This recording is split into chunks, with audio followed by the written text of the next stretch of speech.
चल जी, अहमदाबाद से। राधा वल्लभ श्री। राधे राधे महाराज जी। महाराज जी, हर किसी की जिंदगी में एक ऐसा समय आता है कि वो इतनी ठोकरें खा चुका होता है कि तब समझ में आता है कि मेरा कोई नहीं है। फिर श्री जी कुछ ऐसा संभाल लेती हैं, तो ये बात बिना ठोकरें खाए समझ नहीं आती क्या महाराज? नहीं आती, नहीं आती। क्योंकि हमारी आशा रहती है ना कि हमको कोई प्यार करे, हमारा कोई हो।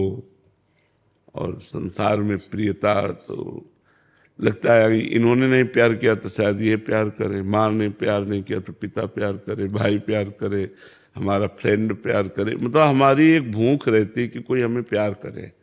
सबकी रहती है, आपकी नहीं, पूरी सृष्टि की, पशु पक्षी की भी रहती है। पशु पक्षी की भी रहती है, कोई प्यार करे। हम लोग प्रेम के भूखे हैं, लेकिन प्रेम यहाँ है नहीं। यहाँ छल है, कपट है, स्वार्थ है, अपनी वासना की पूर्ति है। आपको जब तक हमारे से काम की पूर्ति होती रही तब तक तो आप प्यार का नाटक कर दो। जहाँ काम की पूर्ति नहीं होगी वहाँ कोई प्यार नहीं करता, क्योंकि हम प्रेम में भगवान के अंश हैं। भगवान प्रेम स्वरूप हैं, तो हम प्रेम में भगवान के अंश हैं। तो लगता है मुझे कहीं तो प्यार मिले, लेकिन कहीं प्यार टिकाऊ नहीं देता। टिकाऊ है नहीं, प्यार कहीं टिकाऊ नहीं है। किसी का थोड़ा लंबा चल गया अगर स्वार्थ और मन मिलता रहा, नहीं फिर प्यार मेरे शरीर को, मेरी वस्तुओं को, मेरे पद को, मेरी महिमा को देखकर नहीं, सिर्फ मुझे, वो तो केवल भगवान कर सकते हैं, वो कोई इंसान नहीं कर सकता। इसी बात से हमें वैराग्य हुआ था। हम कक्षा 9 में पढ़ रहे थे, तो हमें माँ में बहुत आसक्ति थी।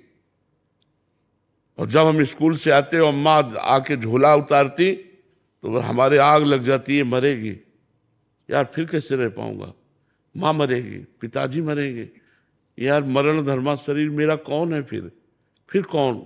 बस सोचते सोचते दिमाग में बस ये आया कि भगवान। बस हाई स्कूल में फार्म नहीं हुआ और भाग पड़े भगवान की खोज में। और 13 वर्ष से लेकर के आज 56-57 वर्ष होते जा रहे हैं आयु के, उसी मार्ग में चलते हुए। तो वास्तविक जो प्यार है वो भगवान से मिलता है, इंसान से कभी नहीं मिलता, क्योंकि कोई कितना भी हो वो स्वार्थी होता है। महाराज जी, आपको प्रथम अनुभव कब हुआ था कि वो प्यार कर रहे हैं? पहले दिन ही अनुभव हो गया था, पहले दिन ही। हम जब भगे, और भगवान शंकर का मंदिर है नंदेश्वर, वहां से तो 3 बजे सुबह तड़के भगे थे। अपनी माता जी से केवल बताया था कि हम कल घर छोड़ देंगे, भगवान के मार्ग के पथिक बनेंगे, संत बनेंगे। तो उन्होंने मजाक समझा था, उन्होंने समझा था ऐसे बच्चा है ऐसे कह रहा था। 3 बजे तड़के पिताजी को सोते देखकर प्रणाम किया, माताजी को प्रणाम किया, और बहने भाई परिवार के सबको प्रणाम किया। एक बार तो हृदय कांप गया, अरे फिर हिम्मत की, गांव के बाहर निकले, फिर हृदय कांप गया, कहाँ जाओगे, क्या खाओगे, कहाँ रहोगे। बस उत्तर अंदर से जहां भगवान रखेंगे, जैसे रखेंगे। तो भाग करके सूर्य उदय हुआ था तब पहुंचे थे। शंकर जी का मंदिर था नंदेश्वर, तो वहां जाके बैठ गए।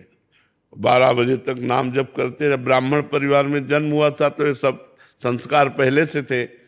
नाम जप करते रहे। अब लगी भूख, अब याद आई अम्मा कि अम्मा से तो इस समय भोजन मिल जाता था, अब कहाँ से भोजन मिलेगा।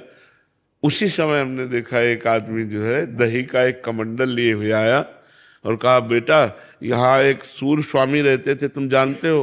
तो हम कहा, हम तो नहीं जानते, हम तो आज ही आए। बोले उनकी कुटिया में ताला लगा, तुम दही पी लो। हमका क्यों पी लें? बोले नहीं, अब वापस नहीं ले जाएंगे, हम उनके ले लाए थे, अब आप पी लो। इतना वो दूध गढ़वा में करके वो जो दही बनाया जाता है वो लाल लाल दही होता है, गांव में वो बनता है, बड़ा स्वादिष्ट होता है। भरपेट दही पिलाया।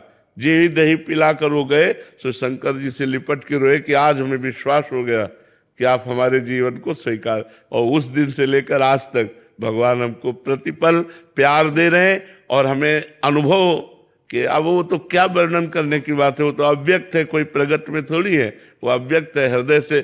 मीरा जी कहते गिरधर मुझे कितना प्यार करते हैं ये मेरा हृदय जानता है, वाणी से भी नहीं कह सकता।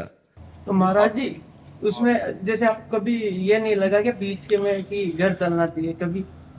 गुरु कृपा से कभी नहीं लगा। कई दिन भूखे रहे, बहुत कष्टप्रद रहा जीवन, लेकिन कभी ये नहीं आया कि मैं घर चलूं। जिस दिन से घर से निकला, जीवन में कभी घर में बैठ करके भोजन नहीं पाया, कभी घर नहीं गया, जीवन हो गया पूरा। जिस दिन से घर से निकला आज तक घर नहीं गया। महाराज जी, जैसे आपके रोग हुआ था, पता चला, जब याद आएगा कि घर होता? नहीं, बिल्कुल भी नहीं। ये सहन शक्ति हमें कैसे आएगी महाराज? भगवान की कृपा से। अच्छा क्या है कि हमारे जीवन का ज्यादा, अब जैसे 13 वर्ष की अवस्था है, 13वें में 8 वर्ष तो एकदम भोलापन में चला गया, मतलब समझे में नहीं आया। थोड़ा थोड़ा जो कुछ अपना परिचय समझ में आया संसार का, उस समय हम निकल पड़े, तो हमें ज्यादा संसार का आकर्षण लगा नहीं, क्योंकि 13 वर्ष की अवस्था से घर से निकल, हमारा किसी से लगाव नहीं था, माँ से ज्यादा किसी का लगाव नहीं था, माँ में ही था। वो भगवान ने कृपा करके छोड़वा दिया, तो फिर सबसे छूट गया। और फिर हमें नहीं आया कि घर चले, कभी नहीं आया कि घर चले। माँ बाप ने भी नहीं पूछा आपको? माँ बाप ने खोजा नहीं आपको? हाँ, नहीं, खोजा था। पहली बार मिले, पहली बार जो माँ मिली थी, बहुत वो भजन करने वाली थी, तो ये सूचना आई कि तुम्हारी माँ आ रही मिलने। तो हम पहले भागकर ठाकुर जी के मंदिर में गए, उनसे प्रार्थना की कि मेरी सामर्थ्य नहीं है, इस मोहरे से लड़ पाना मेरी सामर्थ्य नहीं, क्योंकि उनकी आंसुओं से बात होती है, तो वो मेरी सामर्थ्य नहीं है। तो हमने ठाकुर जी से प्रार्थना की कि मुझे सामर्थ्य दीजिए कि मैं अपनी माँ से बात कर सकूं। तो जो ही दूर से देखा उन्होंने हमें, तो दौड़कर गले लगाया। अब वो उनका तो मतलब माँ का एक प्रेम होता है, तो अब हम भी शिथिल हो गए, मतलब तो उनका चलो घर चलो, कृपा करें हमें भी एक मोह से छुड़ाए। आप भगवान ही छुड़ाते। तो हमने अपनी माँ से फिर कठोर वचन बोले, तो आप विचार कीजिए, मैं सतमार्ग में चल रहा हूँ, आप मुझे आशीर्वाद दीजिए, आप जानती हैं कि ये सही मार्ग है। तो उनका जाओ, आज के बाद मैं कभी तुम्हारे सामने नहीं आऊंगी और भगवान तुम्हारी रक्षा करें। और बस फिर इसके बाद वो पधार गई, लेकिन कभी वो हमारे सामने नहीं आई, कभी उन्होंने ऐसा, पर उनको सदगति प्राप्त हुई। जिस दिन हमारी माँ का शरीर छूटा, तो हमारे स्वप्न में आई, पूरा श्रृंगार किए हुए, और कहा बेटा हम आ गई। तो पता चला माँ पधार करके सीधे हमारे पास आई थी, अर्थात उनका परम गति हुई। अब जिनके लड़के भगवान के मार्ग में, उनके तो परम गति होगी ही, उनका परम गति।